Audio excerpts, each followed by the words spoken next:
করা ওই রকম ফরজ করেছেন। সুবহানাল্লাহ। তাহলে বাবা মার সাথে ভালো আচরণ করা, বাবা মার সাথে উত্তম আচরণ করা, এটা কে ফরজ করেছেন? আরো মুখ খুলে বলুন, কে ফরজ করেছেন?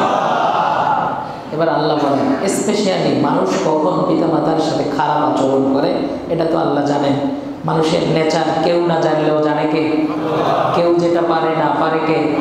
কেউ যেটা দেখে না দেখে কে?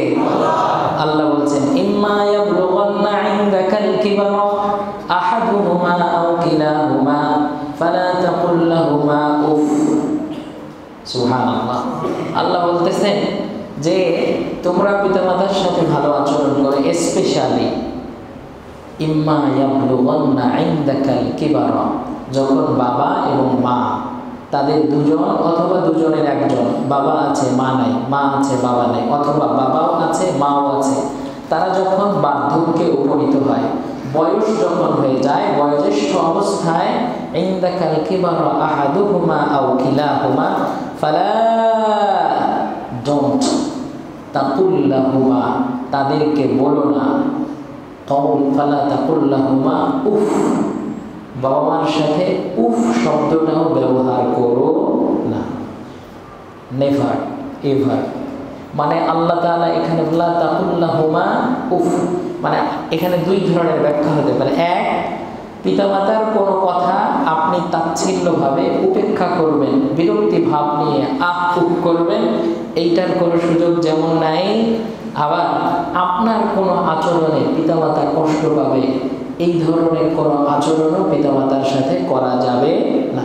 আল্লাহ বলেন ফালা তাকুল লাহুমা উফ, এমন শব্দ তুমি বলো না যাতে তোমার পিতামাতা কষ্ট পেয়ে উফ শব্দ ব্যবহার করে, অথবা পিতামাতা তোমাকে কোনো অর্ডার করলে, নসিহত করলে, তুমি এমন কিছু করে ফেললে যাতে তোমার পিতামাতার কষ্ট হয় এবং তুমিও তাচ্ছিল্য করে আহ উহ করে জিনিসটা ছেড়ে দিলে, এইটাও আল্লাহ পছন্দ করেন না। দেখুন, এই আয়াতের ব্যাখ্যা একটা হাদিস আপনাদেরকে শোনাতে পারি।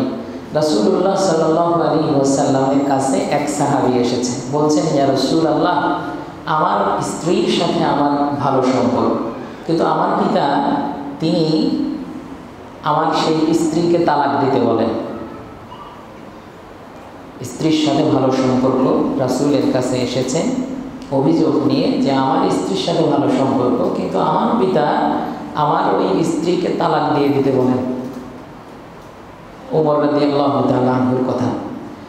হুজুর সাল্লাল্লাহু আলাইহি ওয়াসাল্লাম ওই সাহাবীকে নির্দ্বিধায় বললেন আতি আবাকা, তুমি তোমার বাবার অনুসরণ করো, ওয়াতাল্লিকহা, বউকে তালাক দাও। সাহাবী বলেন ফাতাল্লাকতুহা, আমার বাবা বলেছে আমার প্রাণের থেকেও প্রিয়তমা স্ত্রীকে বাবার কথা মতোই তালাক দিয়েছে। বাবার কথা শুনে স্ত্রীর সাথে সম্পর্ক নষ্ট করার বিধান কে দিয়েছেন? রাসূল সেটা বলছেন আতি আবাকা, তোমার স্ত্রীর সাথে তোমার ভালো সম্পর্ক, এটা ভালো কথা। তোমার বাবা যেহেতু তোমাকে বলেছেন ওই স্ত্রী আর রাখা যাবে না, অতএব ওই স্ত্রী আর রাখা যাবে না। সাহাবী বলেন রাসূল বলেছেন সাথে সাথে ফাতাল্লাকতুহা, তাকে আমি তালাক দিয়েছি, ছেড়ে দিয়েছি। সুতরাং বাবার কর্তৃত্ব আপনার উপরে কতখানি, এই জিনিসটা রিয়েলাইজ করতে হবে। বউ পাওয়ার পর অনেকেই ভুলে যান বাবার কথা, মায়ের কথা।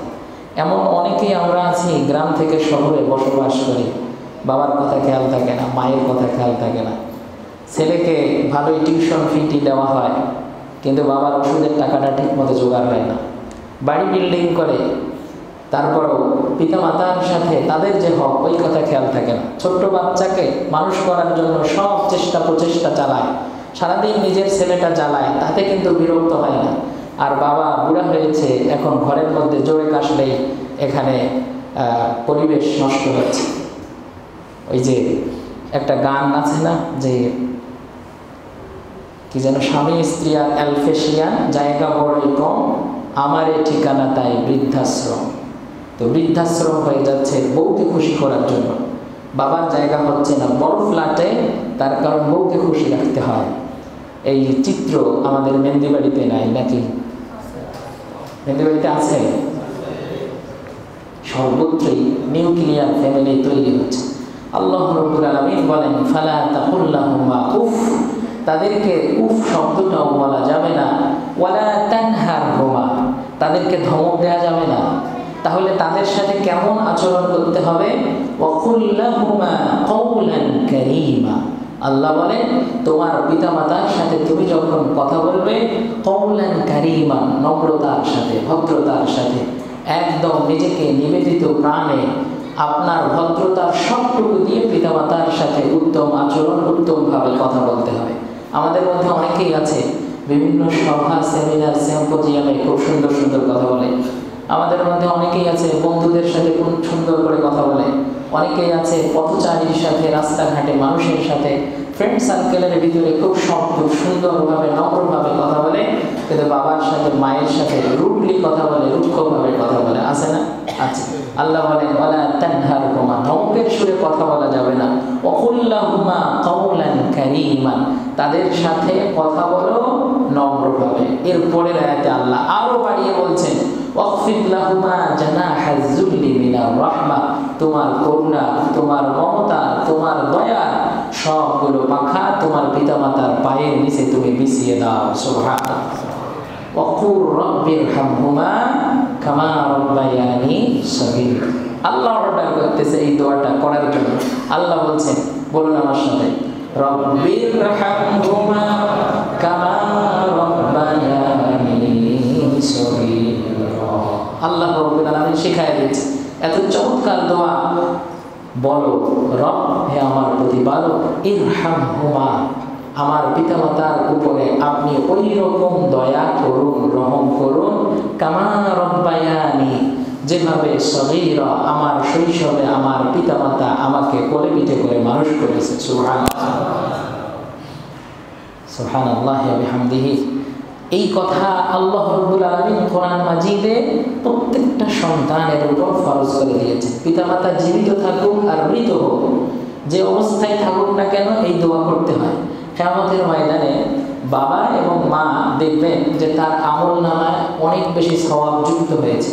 আল্লাহকে প্রশ্ন করবেন, মাওলা আমি তো এত ভালো কাজ করি নাই, তাহলে আমার এত ভালো কাজের সওয়াব এই আমলনামায় যুক্ত কেন হলো? আমি তো এত আমল টামল করি নাই। আল্লাহ বলবেন বিইস্তিগফারি ওয়ালাদিকা লাকা, তুমি ভালো আমল করো নাই, কিন্তু তোমার সন্তান দুনিয়ায় বসে বসে রব্বিরহামহুমা কামা রাব্বায়ানি সগীরা বলে দোয়া করেছে, ওই দোয়ার সওয়াবের অংশ তোমার আমলনামাতেও যুক্ত হয়েছে। সুবহানাল্লাহ। তার মানে সন্তান যে ভালো কাজগুলো করে, ওই ভালো কাজের একটা অংশ পিতাও পায়, মাতাও পায়। এবার ডিসিশন নেন, সন্তানকে ব্যারিস্টার বানাবেন, না ম্যাজিস্ট্রেট বানাবেন, না বিসিএস ক্যাডার বানাবেন, না পলিটিশিয়ান বানাবেন, ইটস আপ টু ইউ। কিন্তু আপনার সন্তানরা যদি আপনার জন্য দোয়া করে, ওই দোয়ার যত সওয়াব হবে, নামাজ পড়ে সওয়াব হবে।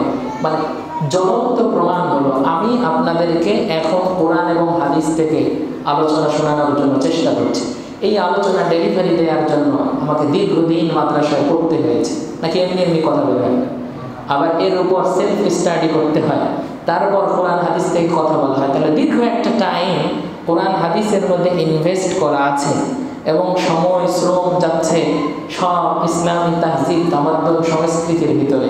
তার মানে প্রত্যেকটা মুহূর্ত আল্লাহর আনুগত্যের ভিতর দিয়ে পার করার চেষ্টা করছি। এতটুকু ভালো কাজ করার ফুরসত কেন হয়েছে? তার কারণ আমার বাবা আমাকে মাদ্রাসায় দিয়েছে। না হলে কি হতো? না হলে হতো? তো সব আলেমরাই কিন্তু তাই। যেহেতু তিনি জীবনের প্রথমে সিদ্ধান্ত নিয়েছেন আমার সন্তানকে আলেম বানাবো, যার কারণে আমি যতদিন পর্যন্ত সারা পৃথিবীতে কোরআন হাদিস থেকে কথা বলবো, মানুষকে দিনের পথে ডাকবো, আমার যত সওয়াব হবে সব সওয়াব আমার বাবার উপর। সুবহানাল্লাহ। এজন্য সন্তানকে মাদ্রাসায় পড়ান, সন্তানকে আলেম বানান। আপনি যখন থাকবেন না, দেখবেন আপনার জন্য সন্তানটা দোয়া করবে। কিন্তু এমন সন্তান রেখে যাবেন দুনিয়ার